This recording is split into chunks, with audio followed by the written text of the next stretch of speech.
Hello students, how are you all? I hope you all are fine. In our last class, we studied about the salient features of our constitution, right? So, there were three salient features in our constitution. The first was democratic rule, the second was secularism, and the third was republic, right? So, we had already studied about the Indian constitution, right? We studied about the Indian constitution, what are the rules and regulations, how does the constitution work, what is written in what is there in the constitution, who made the constitution, each and everything we studied in our last class. So we already studied about the salient features of constitution. Today I am going to explain you about the workload divided in the central government, right?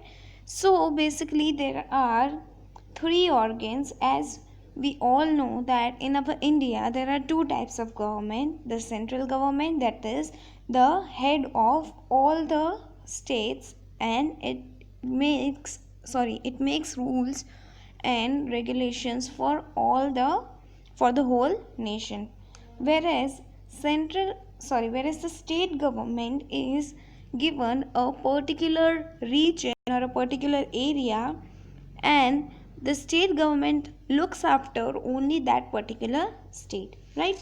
So there are different organs which are there in our central government. So the head is the president. As we all know, the head or the main leader of the central government is the president, right? So under the president there are three organs which are divided: the legislature, executive, and the judiciary. So basically the first thing, that is the legislature. Legislature is the lawmaking, or you can say the organization or the team which makes laws, right? Under the legislature, as we all, I have told you that the legislature is the law making organization. Then is the executive. Executive means the group of people or the group of leader who are given the power to pass the particular law which is decided by the legislature. So after legislature, or after the when legislature makes law, the executive, that is the leaders of the executives, are given or they have the power to pass the particular law. And the judiciary, what is the work of judiciary? So the work of judiciary is to make rules and regulations, to make laws for the breaking of the laws, right? They makes different rules if the laws are broken. For example, if a legislature makes a particular rule and if that rule is not been followed, what will be the punishment, or what will be the causes that punishment would be made, or that will be made by the judiciary. So as you all are now clear that legislature is the law making organ, executive is the team who passes this law, and the judiciary is basically a law making organization or law making organ who makes laws based on the rules which are being passed by the legislature. I hope you all are now clear about this central government subdivisions, right? So let me explain you this part in detail. So as we all are clear that these three are the main organs: the legislative, the executive, and the judiciary. Now under this there is parliament and Lok Sabha and Rajya Sabha. So basically the laws which are made are decided in this Lok Sabha, Rajya Sabha, right?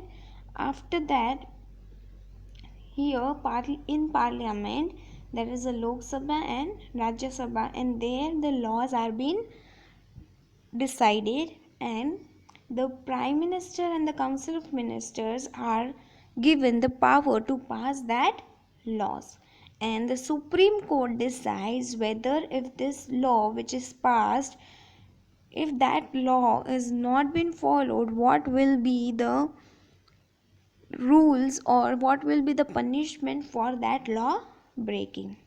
So you all are clear with the central government, and now we are going to study about the state government, right? So state government is also somewhat like the central government. Let's see again, as I told you that our india is our India has two types of government, the central government and the state government, right? So, as I have explained you about the central government, now let's come to the state government. So, in a state government, there is a governor, right? This is the governor. It has three distributions, same like central government.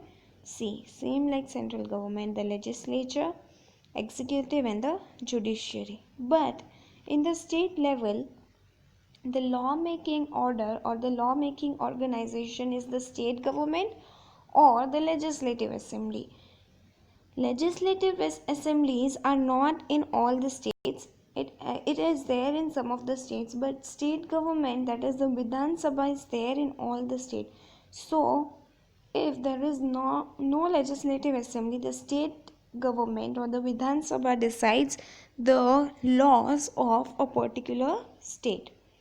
Then executive, who is the executive in the case of state? So the chief minister and council of minister is the executive. They are allowed to pass these laws which is made by the state government.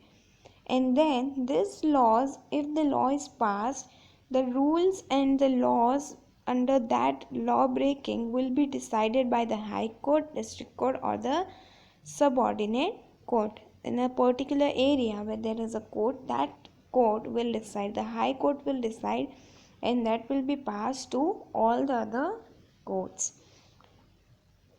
Then this, see, under the executive, the chief minister and the council of minister, under that there are local administration. In state also, there are many cities divided, and they also have their local administration, such as municipal corporation, right? In big cities there are municipal corporation and municipal boards. In small villages and districts there are panchayats, right? So these executives are divided into two different parts, that is local administration, the panchayat, and the municipal corporation or municipal board. So after that, I'm going to see over here, there is an explanation about this division. I'll read it for you. It's very simple, it's the same which I explained to you. See, legislature, executive, and judiciary are the organs of government, right? So these three are the part of government. Legislature makes laws, executive with the help of civil service officers implements the law. So what the legislature do? It makes laws. Then the executive, what does the executive do? It implements law, right? It passes the law which has been made by the legislature. Then the judiciary makes people follow the law and does the work for providing justice. So if there is any rule break, or if there are people who are breaking the rule, what punishment or what justice should be given, that has been decided by the judiciary. Now there is federal state. What is federal state? So basically, there are, as at here there is the first line written that India is a federal state. What does that mean? So basically, federal state means a country which has two governments. the central government and the state government. But other than that, this federal state has many other rules. Then and then only that country can be called as federal state. See, let's see how is our India, or why is our India called as federal state. So there is distribution of subjects on which the central or the state government can frame law. There is three such lists: union list, state list, and the concurrent list. Laws framed by the central government are applicable to the entire nation. So basically, federal state means there are two types of government: the state government and the central government. Both the governments have different powers, right? They both of them have powers.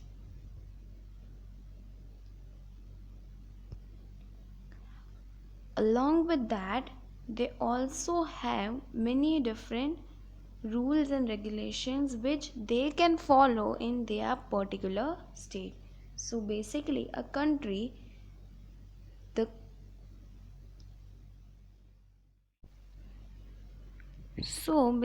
a country is divided into different states, and that state has given a power.